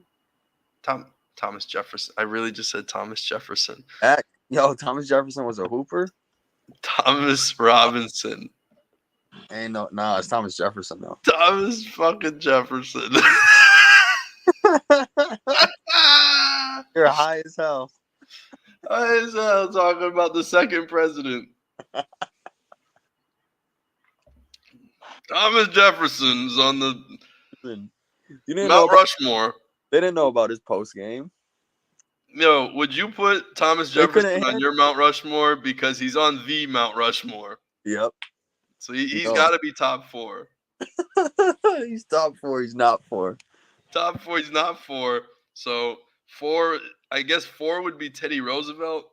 Yep. And then Abe Lincoln's got to. I mean, George Washington. He was the first one though. Yeah, I think Abe Lincoln's got to be there though. Abe Lincoln's number 1 though. He's got to be there, no question. No question, man. He was ahead of his time, and they cut his time short. Yep. Damn you, John Wilkes Booth. Why are we talking about dead presidents? Because it's all about the money. Oh my god. In the Vegas behind it. The Vegas. But yeah, anything could happen. But I think UConn, at least in the regular season, they looked a lot better than they did last season. Because when they went up, big white guy draftable. That Donovan Clayton, I don't know. I mean, he had a great game. He had a great game yesterday, but I don't know. He's just not aggressive enough. He had I don't know, like teens rebounds. He had like 13, 14 rebounds. But to me, there was a couple that slipped out of his hands. He was missing some easy layups too. I think Tristan Newton's really good though. They got Tristan Newton. He's a 5th-year senior. They got Cam Spencer. He came over to UConn for the first time this season. He's a 5th-year senior. Then you have Alex Caravan still from the team last season. I think that's really important for the teams now is to have experience. And we see there's so many one and done players, but UConn actually has the experience with 2 5th-year seniors. They got a sophomore won a champion. They got 2 sophomores won a championship last year. They have a solid bench, so I think that really helps them heading into March Madness. And that's why I think they could win it again this season. Apparently, Kentucky has 2 guards that are both going to get drafted. It's Rob Dillingham, and then also there's the next Stockton. Have you seen him? I haven't. Reed. They're talking about he could be the first pick. Yep, never heard of him. Hold on. Reed Shepard. Hold on. Let me put you on you don't know about Reed Shepard? I don't follow any of this. I follow the women's game much more. Here, let me show you Reed Shepard. That's an ugly form, goddamn. But I guess this guy right here, he could be the next Stockton, you say. Shepard tips it away for the steal, and he'll pay it off on the feed from Wagner. I don't think Stockton could do that. High clip, but they made up. He knew Mitchell was going to be at the rim. Off on the feed from Wagner. At a high clip, but they made up for it with 5 offensive rebounds. Look at that. Reigning National Player of the Year, Shepard. Beautiful shot. Deep. Shepard turns the corner, goes with the left. That was a good finish. All night long, and we hope to see him back on the Big Blue Insider soon. As Reed Shepard comes the double. Good pass out, and the good extra pass. Open is Shepard. Yeah, that dump ball can go over the defender's head. He can just hold him off. This is just scoring for Shepard. Not the next Stockton, though. That's not Stockton. That I don't know. That's all I heard that people said. I know that Zach Edey kid is really good from Purdue, but I think he's soft as hell. I don't think he's going to be good in the NBA. And he's tall as hell. Zach Edey's like 7'3" or 7'4" or something. Oh, so I mean, he averages 4.5 assists, which is actually pretty good in college basketball. It is. That usually translates to way more, like 6 assists NBA. But yeah, I don't know. They're talking about Reed Shepard could be picked in the top 5, potentially top 3, and Rob Dillingham's up there too. So let's see what the Kentucky guards do. 2 guards. Guards will get you far in the tournament. And they get at least to the Sweet 16 with those 2. If those 2 are supposed to be 2 first-round picks and 2 top 5 picks each, They got to get you there, or there's a problem. Right. That's all I have to say. But yeah, so the selection Sundays for the men and the women. So for the women's, my top 3 right now, I probably have South Carolina, who's undefeated. I think UCLA has a really good team, and then Notre Dame. Those would be my top 3 right now. The fact that you don't have UConn is nuts. Because I've been watching them all season. They're not that good. They rely way too heavily on Peyton and Aaliyah Edwards. I just don't. They don't have enough consistent scoring. Like, they have 2 good freshmen in Kate Arnold and Ashlyn Shade, and Shade won the Big East Conference Freshman of the Year, but she's not going to go out there and score every night. I don't trust I don't trust the team. They don't have a great team. They really don't have a great team, and also they don't have a lot of depth. They have 4 available players off the bench, and one of them gets meaningful minutes. But he doesn't. Gino is not going to play these other 3 players. That's the problem. They've had 5 major injuries this season. They had Aubrey Griffin and AZ Fudd tear their ACL. They had this girl from Egypt, Jenna El Alfi, tear her Achilles before the season even began. Caroline Ducharme's out with head and neck injuries, and then they had, that was 4. There was a 5th one too. I'm drawing a blank on for some reason. But yeah, they've had 5 major injuries this season. They don't have enough depth, unfortunately, this season. But Paige is coming back for a 5th year, and then they have this girl Sarah Strong. She's the number 1 recruit from the 2024 class, and she narrowed down her 3 schools to North Carolina, Duke, and UConn. You got to do it next year, and then hopefully everybody that got injured this season should be back next season. So, and Ayanna Patterson's out too. That was the other person. She had knee surgery. So I just don't think you can go through that many injuries and be able to make it that far. And they'll be they're 10th in the country, so they'll be a number 3 seed. They should be a number 3 seed. And I think they can get through even the first round. They'll be playing a 14 seed, so you think they'd be able to win that. But after that, championship? What? Did they win their conference championship? Oh yeah, the Big East is trash. The Big East is so garbage. Where? And then they went undefeated in the Big East. But I think after the first round, I think it gets really tough for them. I have them losing. Probably have them losing in the Sweet 16. They lost in the Sweet 16 last year. But I just don't think they have enough. And I think they rely too heavily on Paige and Aaliyah Edwards. Kind of like Iowa. I think Iowa relies way too heavily on Caitlin Clark. I think USC relies too much on Juju Watkins. And I just think the other teams have, more depth. And they don't have players that they, rely on all the time necessarily. Yeah, I don't think a freshman guard can take over. And Watkins isn't really efficient either. No. So, Caitlin Clark is incredibly efficient. And she can do it all. I just think they rely so heavily on her. And when she doesn't have it going, I don't know who's going to get going for them. Right.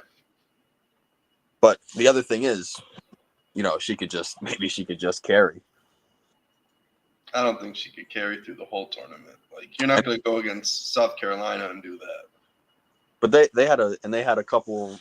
I think they had 2 seniors last year that they lost that were key for Iowa, and they made it all the way to the national championship with that. But again, they lost those 2 players. So, yeah, those are my top 3 though: South Carolina, UCLA, and Notre Dame. Okay. No Tennessee? No, Tennessee's not that. They're not even ranked. No. They're not that good this season. I know where K. Jackson was doing good, but yeah, NC State's a sleeper team. Ohio State's pretty solid too. LSU was probably the biggest favorite with all the additions they made to the team this season, but they look really beatable to me, even with all the star players they have on that team. mm-hmm. But also, last season with LSU, they didn't look that good until March Madness, and then they went on to win it all. So, yeah. Right. Well, that's all I got. All right, and then I guess we could just say on the way out about our fantasy league. Rich is in first place. Oh yeah, I gotta pull it up here. Let me see. I gotta find. But yeah, this is the last week of the regular season. League.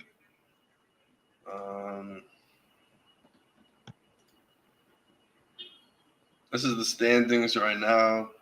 Ritchie's in first, 18-1. Gonna I'm be in second in the East, 13-6. Bob is here. Ahmed, second place in the West. Yeah, Ahmed's team is pretty good. Well, he had Embiid. He has Embiid too. Yeah, that's what got him messed up.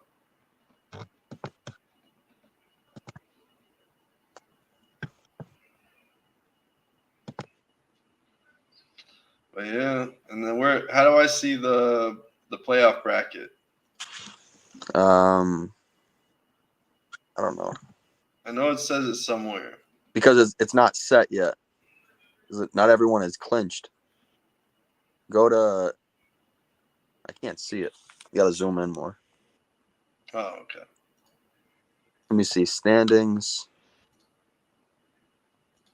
Yeah, it looks different on the laptop than it does on the phone. Here it is, projected playoff bracket. It was at the top. There you go. Yeah, so me and Dad have the bye guaranteed already. So we're not even playing next week. No. Yeah, so right now projected. Oh yeah. Ooh, I'm on Bob's side of the bracket. What's Bob's team looking like? It's garbage compared to mine. You're lucky. Oh, his team's beat up. Yeah, I gotta start making some moves for him because He's Vince. got Trey on IR. He might as well just drop Trey at this point. Yeah, I put him on the IR, but I don't know. I didn't know if he was back point in the regular season. Oh man. But All right. This is my team right now. My team's pretty healthy. Like, I just got Usar's been sick. He's got like pneumonia or some shit. This man's been out 4 games with a sickness. Not pneumonia. But you're keeping him on the IR? He's that valuable? I mean, there's no other person that I can put on IR. Or you could just have nobody on IR and drop him. Yeah, but I'd rather hold on to Usar if I can. Like, he gets points. Look, he'll have a 40-point night, 27, 19. And he's flexible because he's a shooting guard, small forward. So he could go shooting guard, small forward, guard, forward, and utility spots. He's mad flexible. Yeah, he's a good rebounder. He's a good offensive. Rebounds, he gets steals and blocks. Like, he gets key stats that I like and that help with, like, point metrics. Yeah, he's a good offensive rebounder. Yeah, so what he does is important with our point structure. Grayson Allen hits a ton of threes, but this team's stacked, and I actually had a better team before. I had to drop dudes because they got injured. Right. My team was way better than this, and this team's still all right. Like, Hunter's doing well because Sadiq Bey and Trae Young are out for the season. So now he's going to start, playing better, hopefully. Even this, they were already out for this, but finally he has a big night, and I hope he still carries this through and starts, getting back to his average, 22 fantasy points. Right. You got Trey Murphy. He's been killing it, 43, 28, 36.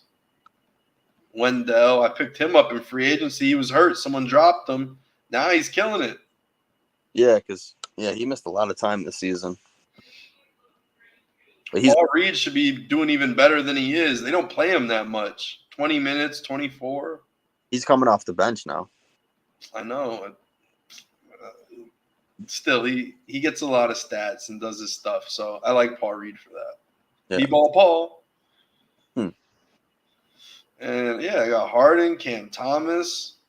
Paul George, Bam, Booker, Sabonis, Jabari Smith, Draymond. My team's fucking nasty. I got Hall of Famers on my squad. Like, I really don't know who I could add or drop. I think Paul Reed is probably the one person I could drop if somebody gets hot. But like, you go last 7. Who's averaging the most? I might pick up Kelly Olynyk. Why not? Why not, right? Honestly, like, look at what he's doing. 37, 36, 41. Pick up Olynyk. Oh, I would take Paul Reed out right now. That was me. I had Paul Reed. He's gone. Right?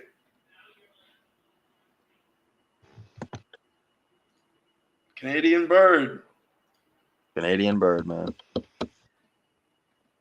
You guys witnessed some real GM stuff today. You see me buy a Cam Thomas moment, and you see me take Kelly Olynyk in my fantasy league.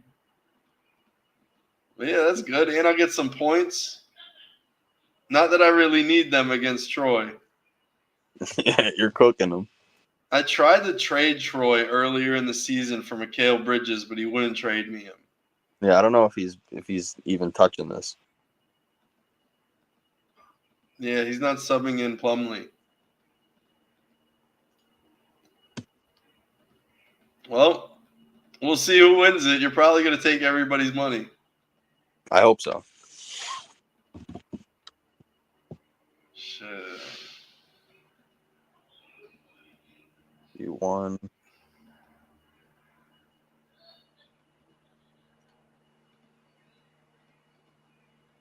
I got a squad. I got to remember, I got to make sure I got Kelly Olynyk subbed in. All right.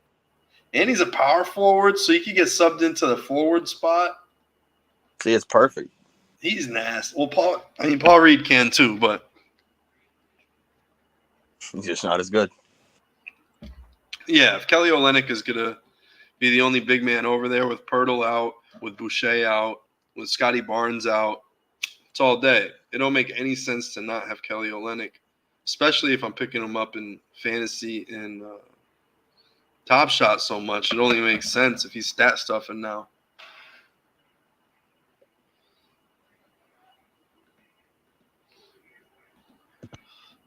I got to see your team. Yeah, it's gonna be. You don't want to play me. You got Fox. Colby White's out. Let's see what happens with that. Yeah, they said he's out at least the next 2 games, but I don't even need the players next week because I got the bye week, so I'm fine with that. No, your team's nuts. And I'm keeping Westbrook out of respect. But they said he could be back in late regular season, so I was like, all right, I'll just stick with him, and then maybe I'll drop Ivy because I've been thinking about getting somebody for Ivy because Ivy's been chips lately.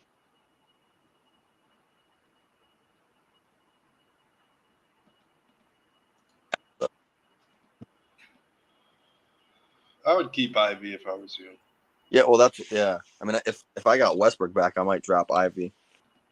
But when I was looking, there's no other guards I really trust in free agency, so I just decided to stick with them for now. Rui's been hooping lately.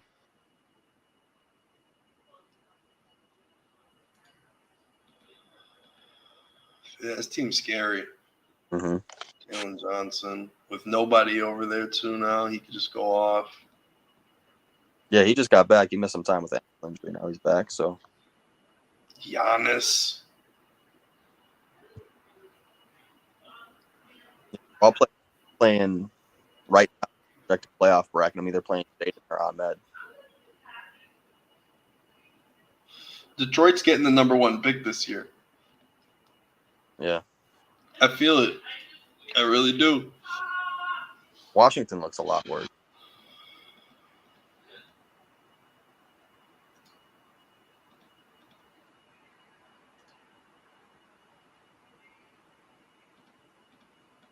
But yeah, that's the playoff picture. Oh wait, hold on. that's the playoff picture for our fantasy league. We've been kind of keeping up with it, talking about it throughout our pods, so we figured we'll let you know how the playoff seeding is. Yeah, so next week we can talk about it more. Yep, next week we're going to talk about it more. Hopefully, Troy. I'm going to hit up Troy and tell him, yo, bro, playoffs about to start. You got a sub. You want some comp? Right, I want some comp at least. I don't want nobody, like, not subbing. Right. Because it'll actually be a bye week then. Which I'm fine with. I'm fine if it's free money. Right, I'm free money, but Yeah. I'm going to still hit up Troy. Yeah. If I play you in the championship, I'm not saying nothing. Right. We're not talking that week. But he's fucked. He's going to have to go in the scrap heap and go to the free agency pool and fill out his team. Şengün's out for the year. Right? Yeah, he had all season. Onyeko Kongwu. Yeah, there's 5 people in this league that haven't made a move all season. He's in a boot right now. One of them. Come on. Why are they going to force this guy to play? Right. And Vanderbilt, I seen him just dressed in whatever, like a BMX shirt. It was a green BMX shirt. It was so weird. He was wearing it on the sideline. So he's progressing in his rehab, not cleared for on-court activity. Yeah, he's done. Yep. Maybe he'll be back for the playoffs, if that. Yeah, you should be good. I should be good, but I do want to play him straight up. Tell him. D'Lo's scary. He is. Look at 77 one night with the 44. Oh, my God. He had 77 fantasy points? Yeah, he had 13 assists last night. Yeah, I mean, the team's a threat. He just forgot the sub. So it is what it is. I'll take the win here just to get the better seeding and guarantee I face him. But all right. It is what it is.